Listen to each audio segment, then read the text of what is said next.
English assessment at Pearson. Thank you all for joining me today. The topic of the day is online assessment. Where are we now? And speaking personally, I've barely moved in the last year. I'm still in the same place I was. I've been out a few times, but I'm in my chair, in my study, in my house, in exactly the same way as I was when I delivered a presentation a year ago called Breaking Protocol, the New Realities of Assessment with Social Distancing. So if you're completely unfamiliar with online assessment and some of the themes that go along with that, some of the themes are controversies in terms of privacy, in terms of security, I'd recommend taking some time after this presentation to go back and look at a recording of that one. Kind of introduces some of those ideas. But today we're going to be focusing a little bit on what has changed over the last year. So some of the key themes we'll be looking at: what do the learners think about online assessment, and how does that compare to what they may have thought about it prior to the situation that we find ourselves in now? How do you run formal certification through an online model with people potentially taking secure tests from home? Lessons learned, so some best practice for, we've discovered over the last year of delivering our Versant tests online. Some ideas around what the future might potentially hold for things like privacy and security. And then a look at something that was touched on in the first presentation a year ago, which was how do you potentially use ongoing assessment to diagnose lost learning, help with remediation, and make the learning journey a richer, more personalized experience. So a few themes to cover today. I'd like to start with a poll though. Be interested to know for the teachers in the audience, how many of you have prepared people for online tests over the last year? And we should have a poll coming up very shortly. Please do feel free to type your questions into the chat. We will be having a Q&A at the end. We'll also be having a coffee session tomorrow where you can ask, more questions, perhaps in a slightly more relaxed scenario. So very, very happy to take any questions you might have as we go on. We're starting to see some results coming through. I'll leave that running for a minute just so everybody can respond if they want to do so. Seeing some interesting results here. Just give it another 30 seconds or so as the last couple of votes come in. And it's looking quite similar to the scenario we had at the first presentation this morning. Let me just end the voting and share some results with you. Fantastic. You can see that there's a mixture, but around twice as many people have helped learners prepare for online tests this year as haven't. Very, very interesting to see that. So let me go on to, while we're talking about polls, some results of a survey we did across 5 different countries: Poland, Argentina, Mexico, Italy, and Spain. Now, this is a survey of people who had either recently taken an English test or were planning to take an English test at some point in the near future. We gave them a couple of options. What would you be interested in doing? So we gave them the option of taking a test from home with remote video monitoring, taking a digital test, but in perhaps a more traditional test center setting, and taking a paper-based test in that traditional test center setting. And the results, I think, surprised me a little bit, because fairly consistently, there wasn't a huge amount in it, but fairly consistently, the preference was taking a test from home. Now, thinking about this in the context of a lot of the challenges, the bad publicity in some ways that online testing with video monitoring has had, concerns about privacy in particular, the feeling that perhaps having somebody watch you take a test in your own environment could feel quite invasive, doesn't seem to be coming across particularly strongly in these results. People were interested in the option of taking tests from home very, very consistently. Next most popular was digital testing in a test center, followed by paper-based testing in a test center. And it's very interesting to me to see Argentina with 91% of people saying, I'd like to take a test online in my own home. I was in Argentina maybe 3 years ago speaking to teachers there about digital testing, online testing, testing from home. And I remember having a conversation with one teacher who said, this sounds really interesting, and I would be interested in it personally, but I don't see it taking off in Argentina. I think people are very familiar with, very comfortable with the old methodologies of paper-based testing. I think it could be 10, 15 years before people start to really feel comfortable taking tests online, taking tests from home. 3 years later, 91% of people in that survey said they would be interested. If you're in Argentina, if you're a teacher, then I'd love to hear your perspective in the chat on that one. And moving on to the next slide. Why were people interested in taking a test from home with that remote proctoring element? Not that many people highlighted price as a key reason. And I think the 89% that didn't mention price, they're probably correct. I think there shouldn't necessarily be an expectation that online testing, testing from home with remote proctoring and the appropriate security will be a cheaper experience than, or a less expensive experience than taking a traditional test. It costs a fair amount of money to make sure you've got the security in place, you've got the quality assurance in place if you're doing that. But I could see a scenario where if you're in a small town, you've only got one option available to you and it costs what it costs. Having a few other options potentially you could take from home at least opens up some competition in your market. And maybe you can look for a good deal. But it's not really the key driver for most people. Also very interesting to see not that many people saying I can't travel to a test center or I don't have any test centers close to me, which suggests that if you are interested in taking a test from home, it's not because you don't have an alternative choice. It's a genuine choice to take a test from home. The convenience factor comes across, I think, in the next 2 points. I think it would be easier to book a test digitally than in a test center. I think I'll be able to take it at a more convenient time. And I'm old enough and have been involved in assessment for long enough to remember when a learner may have had 2 or 3 opportunities throughout a year to take a test. And thankfully that isn't really the case anymore. You've got a lot more flexibility when it comes to tests, when it comes to booking tests. But anytime you're going to a test center, there's going to be an element of scheduling there. You have to be at the test center when other people are there to invigilate your test, other test takers, etc., etc. And maybe you can get a test at 9 o'clock in the morning on a Saturday, which is convenient for most people, but you work on a Saturday, so it's not convenient for you, or you're the kind of person that doesn't like getting up early in the morning.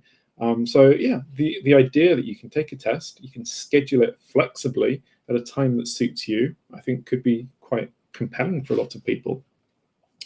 Interesting point here, I think I'll receive my results more quickly. With our traditional paper-based version of a test, Pearson English International Certificate, it can take us a week or more just to get all of those test papers from all around the world back to the UK so we can start marking. So again, I think potentially having a digital version of a test, irrespective of whether it's a Pearson test or somebody else's test, could potentially be a time-saving tool. However, that idea of computer-based testing does open up the option you have with Pearson tests, which is to have the automated scoring of speech and writing, essentially having your tests scored with our machine learning technology in the same ways we do with PT Academic at the moment, as we will with our new digital version of the international certificate. So that does really change the game in terms of how long you would have to wait for your results. With PT Academic, it's usually about 48 hours before you get your results. So lots of potential there. 37% of people saying, I prefer to take a test digitally. It's a relatively high number, I would say, perhaps a little bit surprising, but it also suggests that this large proportion of people don't particularly mind which format they take it in, whether it's paper-based, whether it's computer-based. As long as it's a good test, as long as it's flexible enough to meet their needs, they don't really mind whether it's computer-based or paper-based, perhaps. But the key driver here seems to be 3 very, very similar statements. I prefer the flexibility of taking a test in any place that suits me. I prefer to use my own equipment or environment. I prefer to take a test at home. So again, the idea that it's not just a barrier for people to overcome. Yeah, I've got some concerns about taking a test from home, but I'll go along with it because it's the best, most flexible option for me. It's a strong preference for around half of these people. I would actually feel more comfortable. I would prefer to be in my own environment when I'm taking that test. I think that's really interesting, particularly in the light of some of those statements you may have seen in the press from people raising concerns about how comfortable people are with that idea. Now, I think moving on to the next slide, thinking back to that teacher in Argentina, I think there's a very, very strong possibility that she was right at that time. If you look at this, the statistics here, 37% of people, only 37% would have chosen to have taken a test from home prior to COVID. After the situation we find ourselves in, hopefully very soon, you're looking at around 80% of people saying they're likely or very likely to take a test from home, given the option. And I think it's a really interesting question to ask the teachers online as well. What would your students prefer? What would the people prefer? Do you think that they would prefer to take a test in a test center environment, or if they had the option, to take a test from home? So I think we've got another poll question, Charlie. Bear with us a second. So here we go. Do you think your learners would prefer to test from home or at a test center, given the choice? I'd be very, very interested to see how people respond to this. We had some very interesting results this morning as well. So I'll just give people a little while to complete that survey. If you do have any additional thoughts, of course, please also feel free to share them with everybody in the chat. Just give it about another 30 seconds while these results come through. Very, very interesting results. Okay, what I'm going to do now is end the voting and share those results with you. So here we go. It looks like a strong expectation that the majority of learners would actually like to take a test from home if they're given the option to do so. Very, very interesting. Okay. And another question we asked them was, okay, you'd like to take a test from home. Is there anything that could potentially stop you from doing so in terms of internet connection, equipment? So, do you have a computer, headset, microphone, webcam, all the other, things that you need? And do you have enough privacy to take a test? And that really means, can you take a test in a space that you're not going to be disturbed by neighbors or by street noise or the people that you live with, or in my case, pets? Very strong sense from the vast majority of people that none of these things would be a huge barrier. Internet connection, 94 to 99% of people saying, yeah, not a problem. There is a caveat around that, which I'll come to on the lessons learned a little bit later. Equipment didn't seem to be a huge problem. The biggest challenge that people anticipated was the issue of space, having somewhere where you could take a test, where you wouldn't be interrupted, where you didn't have people walking around in the background, you wouldn't be disturbed in your test-taking experience, which of course can also, if you're looking at a secure test, impact the validity of your testing result. Another very quick poll here. With the learners that you work with or the people in your country, do you feel like any of these would be a particular barrier to testing from home? We'll look at internet connection, equipment, environment, other. So anything you want to type in the chat, anything that we may not have thought of, or I don't think we'll have any concerns. Just give people a minute to respond to that one. It is interesting. I think that going back a couple of years even, the idea of being able to test reliably in schools, even in offices, would have been really quite challenging in a number of countries. I think probably still is in some places. But the expectation from learners in these countries that, internet's not going to be a problem for me has, I think, really shifted over the last couple of years. I think that probably reflects how we've all responded in terms of infrastructure to learning online as well. So internet connection Let's end the voting very quickly and share results with you. Internet connection does seem to be the most common issue, followed by equipment and environments, roughly level, and then kind of no concerns. But it's interesting that it's only about 20% of people saying that it's likely to be an issue. What I'll do now is just stop sharing that. And we're talking here really about the context of secure tests. So the kind of tests that you'd get a formal qualification for, potentially taking to further your career or going to university. And of course, if you're delivering tests from home and you're expecting universities and businesses to be trusting those results when they come back, security does come up as a huge point. So this is the kind of the methodology we're going to be using with the digital version of the International Certificate. So International Certificate this summer is going to be launched in a digital version. You will be able to take it in a test centre. Many learners around the world will also be able to take it from home using the Pearson OnView security system. That combines AI technology with live human proctoring. So what you have before you're allowed to start the test is ID verification. So you show a piece of formal identification. There's a face matching technology that takes place in the background that compares the person on screen to the person in that ID photo and says, are they the same person? You also have a room capture, so kind of the full scope of where you're taking that test. Do you have any items that you shouldn't have? Is there anybody else in the room, and so forth? Once that's cleared, you go through to the live proctoring element. So when you're taking your test, you'll have somebody watching you in real time. And if they do detect anything that is suspicious or shouldn't be going on, they can open that chat and actually engage with you during the test. So the example here is, somebody, the invigilator from Pearson has heard somebody in the background, has opened the chat with the test taker and said, I heard somebody in the background, what's going on? Can you give me some more information about this? So again, really quite a high degree of security there. Coming on to a few questions that I get asked a lot, and I've heard other people ask a lot over the last year when it comes to the idea of secure certification from home. And something I've actually asked myself to my colleagues is, okay, this is secure in the sense that it's as secure as we can make it if you're taking a test from home. But is it really secure? Is it as secure as taking a test in a test centre? And the conclusion that I've come to is yes, absolutely. If we're looking at the industry standard for English assessment, I think this matches or exceeds that industry standard.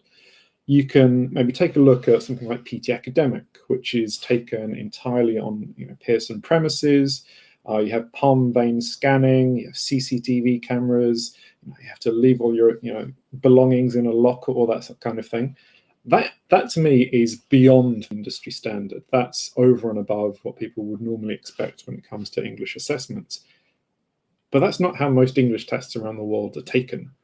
Most English tests and other tests in general are taken in environments where we're placing a great degree of trust on invigilators, perhaps on teachers. And it was a point raised by a teacher at a conference I attended remotely for teachers in Greece last month. And somebody from a different exam board said, there's always a possibility, however remote, that the invigilator could potentially give undue assistance to that candidate. The invigilator could go and get a coffee. The invigilator could fall asleep. These things happen. They're very rare, and we can put methodologies in place to prevent that as far as we can. We can do inspections of test centres. We can check the results when they come back for cheating, all those kind of things. But you can't rule out 100% of potential possible things that could go wrong when it comes to security in exams, unless really you are using that PT Academic model. So is this 100% foolproof? I would say it's about as close as you can get in practice, and certainly no less secure than traditional testing methodologies. Another hot topic, I don't know if you follow the news, there's an EU report pending at the moment about the regulation of AI and facial recognition technology, not just specifically in education, although it does refer to that, but things just policing, the idea that facial matching or facial recognition technology rather is potentially quite invasive. It's a privacy concern. You have an image of a person on a CCTV camera. You can search a database of all 60 million people that live in the UK and tell who that person is. That's something I think people have a lot of very legitimate concerns about. So is that idea of face matching more or less the same? And it isn't. It doesn't rely on that database of past test takers or people in general. It's one-to-one matching with a reference photograph. So in some cases that would be an ID document. In some cases that would be a picture of the learner, like an official school ID or something that has been uploaded in advance. All it's doing is checking, is that person on the screen the same as the person in the picture that I've been given? Very, very different scenario to having a huge database full of people, capturing people's images and referring back to them in the future.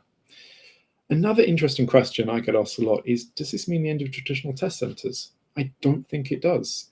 I think that you'll always have people who want to take a test outside of their environment.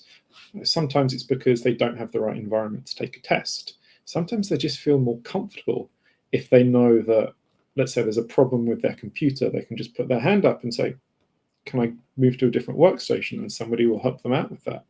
So I think there's always a proportion of people that would be more comfortable. I think that's also reflected in the poll results we ran today.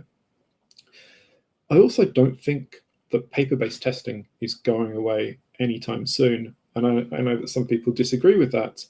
But to me, the flexibility of being able to deliver paper-based tests more or less anywhere where you've got desks and invigilators, that's really convenient.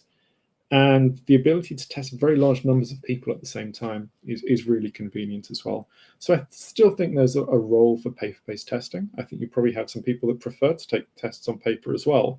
And I don't think that's going away anytime soon. And that will always require test centres. Another factor we always have to consider, perhaps the most important factor for today, is what does this mean for teachers? And to me, I mean, I'd love to hear your perspective in the chat, but to me, I don't think it means too much for them. The role of the teacher in selecting a test that is, best meets the needs of the learner doesn't change. They're still going to be really important in that. The role of the teacher in preparing students for tests doesn't change. They're still the most important person in that learner's journey, apart from the learner themselves. What it might potentially mean is maybe having to be familiar with a few different exam formats. Could also mean if learners have more choice at the back end when it comes to taking their test, they'll have fewer people saying, well, I know exactly which test I'm going to take 2 years in advance. Can you prepare me specifically for this test? It might be transferable skills that you can use in different exams, like time management as an example, that will be a little bit more to the front as we go forward, but we'll see how things go. Some lessons learned. So we've been delivering, we call it institutional tests, a test that's used within universities, within businesses, called the Versant English Placement Test online over the last year. And these are some of the lessons learned from that. I would say it's gone very well overall, but there's always things that you can potentially do differently, things you can learn from that experience. And one thing we've touched on very much is environment making a difference. So, the idea of not being disturbed when you're taking a test. Something that I perhaps didn't quite realize a year ago was even if the people in your household are not disturbing you in physical terms, being in the same room as you or walking past or things like that, their behavior can actually impact your test-taking experience. So we had a very, very large proportion of people saying internet connection, yeah, good, no problem, fine. How good is it if your parents are watching Netflix in the front room, or your little brother or sister is playing on their PlayStation online in their room? Does that impact the internet connectivity? In my experience, it probably does. So whenever I'm doing an important presentation like this, I always check with my wife to see, because she works at home as well, do you have any calls at this time? Is it possible that we can maybe schedule these things so they don't overlap with each other's calls? Because if she's on a video call and I'm on a video call, we can potentially have some issues because the internet connection dips, it gets more, you get the impression. So quite important to engage with the people in your household and say, can you stay off the computer just for an hour when I'm doing my test or whatever it might be.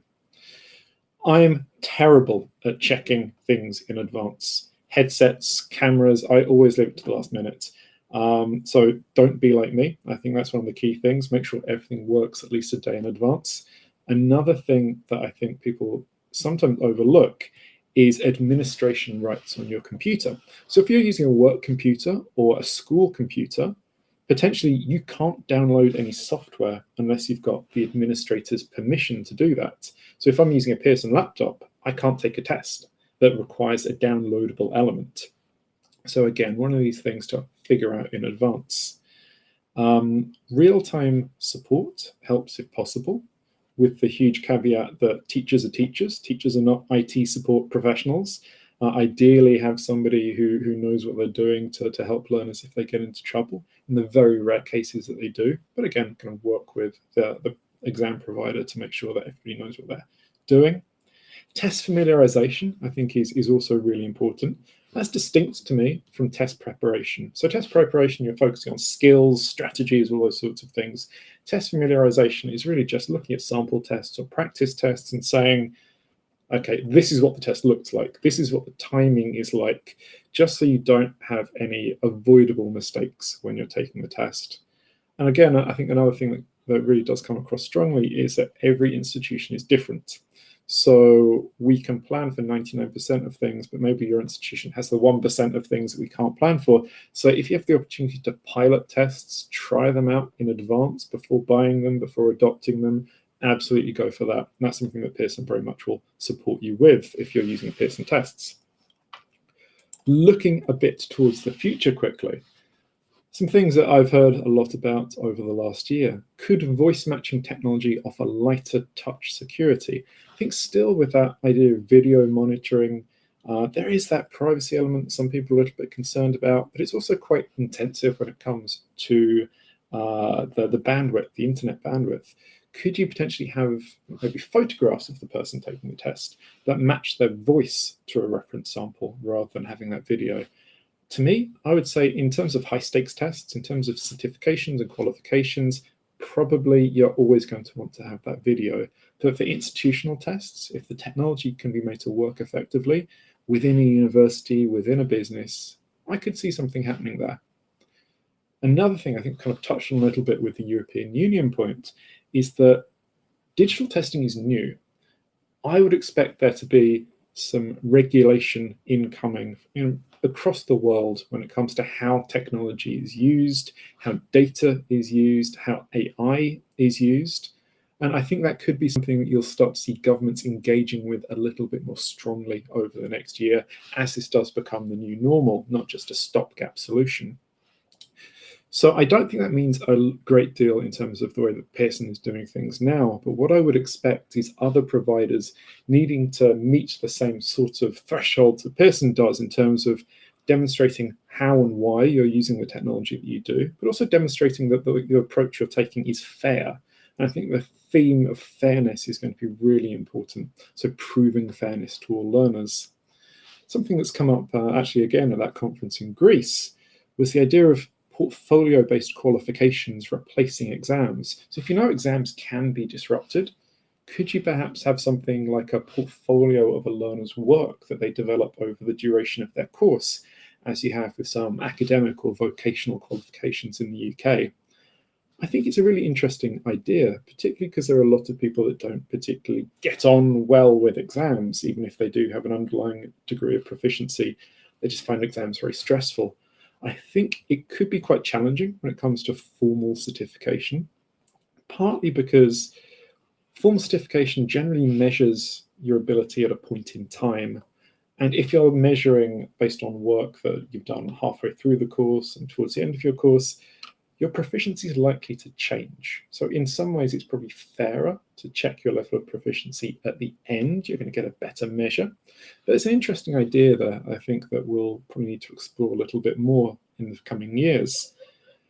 Linked into that in some ways is the idea of ongoing assessment. So perhaps in addition to that big end of year test, perhaps as an alternative to the big end of year test, have assessment built into your courses in a way that really helps you with formative information, diagnostic information that kind of captures where that learner is, can identify any lost learning, particularly if they've had a very disrupted learning journey over the last year, and can actually signpost what that learner needs to do specifically to get to their future goals.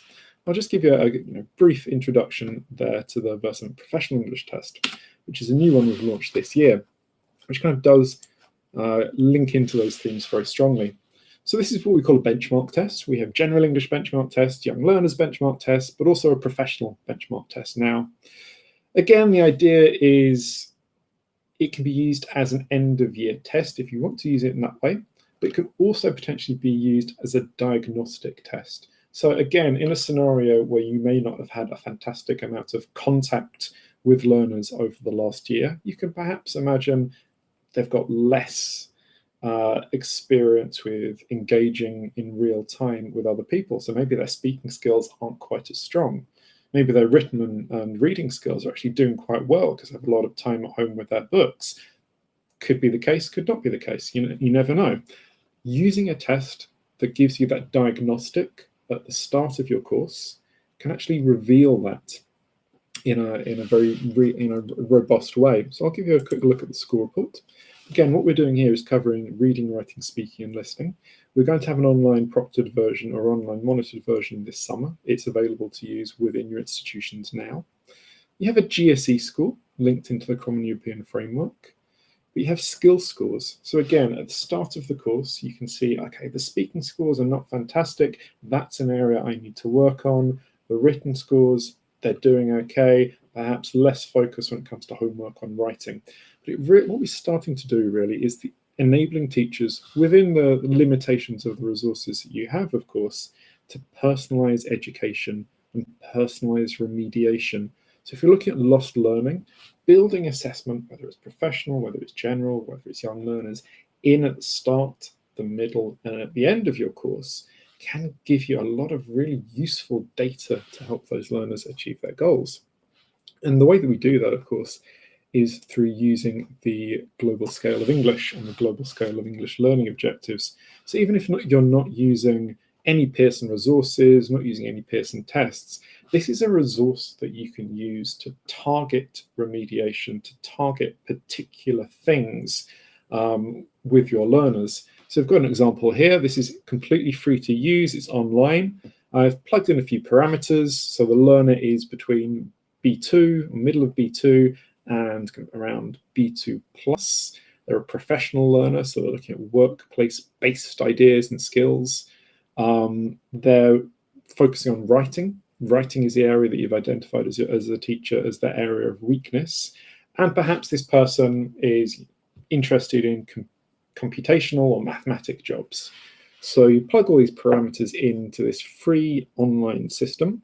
And at the back end, you get all these learning objectives that you can either link to Pearson resources, things like Market Leader, our business partner, the books that we have, or you can simply take those learning objectives in the same way as you would do with can-do statements from the Common European Framework and build your own resources, build your own assessment around them as well if you want.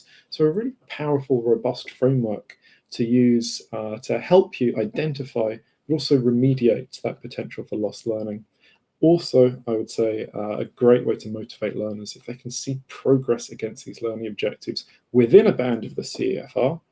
That's a really powerful tool to engage them in the idea of continuing to push on with their learning as they go.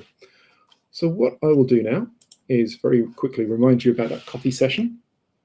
Do join us for the coffee session tomorrow to ask any questions you might have in perhaps a slightly more relaxed way, as I said.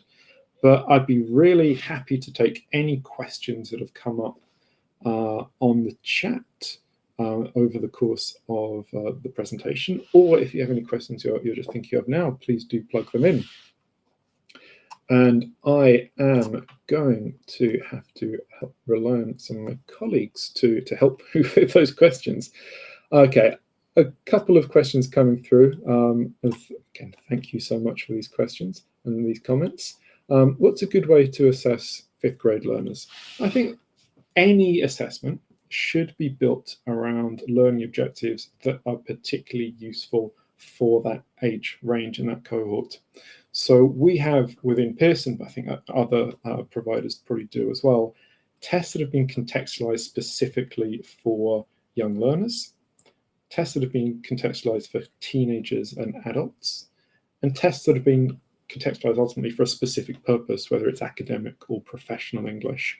So what we see at the moment is, particularly with those younger students, and you'll have to forgive me, I never remember what the actual grades are when it comes to the US system. I always think in the UK years, we've actually got a test called English Benchmark Young Learners, which can now be done remotely. And because it's younger children, we do feel that having the online proctoring element wouldn't be appropriate. So what we generally say is parental supervision is preferable, or you can potentially take that test in the classroom. But the idea that you can take a test within your home environment, if you can't make it to school, that's going to give you as accurate a result as you would do if you were in a classroom-based environment, but also give the teacher some really useful remedial information. What should I do with this learner to get them from point A to point B the next time they take that test? I think that's a really powerful tool. So again, thinking very much today in terms of those secure tests, we have a wide range of tests like the Benchmark Young Learners you can take at home that don't necessarily have to have that online proctoring element to them, but will still give you really reliable, robust results. Okay, now let me see if we have other questions. Where do the young learners use the results of these tests? Really interesting question again. What we would say generally is that if you're a young learner, you probably wouldn't be taking that test result to a school, certainly not to a university. But I think there's 2 elements there. Actually 3 elements. One is for the learners themselves. So seeing the degree of progress they've made, I think is really powerful. One is for the teachers. So again, it's not just a score. It's a score linked into a specific skill, but also linked into specific learning objectives. So what do I actually do with this learner? How do I get them to improve their speaking if their speaking score isn't fantastic? Well, I can look at these learning objectives that are tailored for young learners, and that will certainly help. And the other one, of course, is the other really important key person in this learning journey, and that's the parents. So you can show parents the level of English these learners have. If they're taking a test within the home environment, perhaps there are some things that the parents could do to help the learners improve their English. Perhaps it's just about showing the efficacy of the course that you're teaching. So if you can say to the parents, well, this kid was a score of 32 when they started the course, they've gone up to 40 now, that shows you're doing something. That shows that it's working. So again, it's a nice way of doing that. How can you join the coffee break tomorrow? Now, what I will do now is ask the experts. So I'll ask my colleagues, Sophia and Charlie. Charlie, what's the best way for people to join the coffee break tomorrow?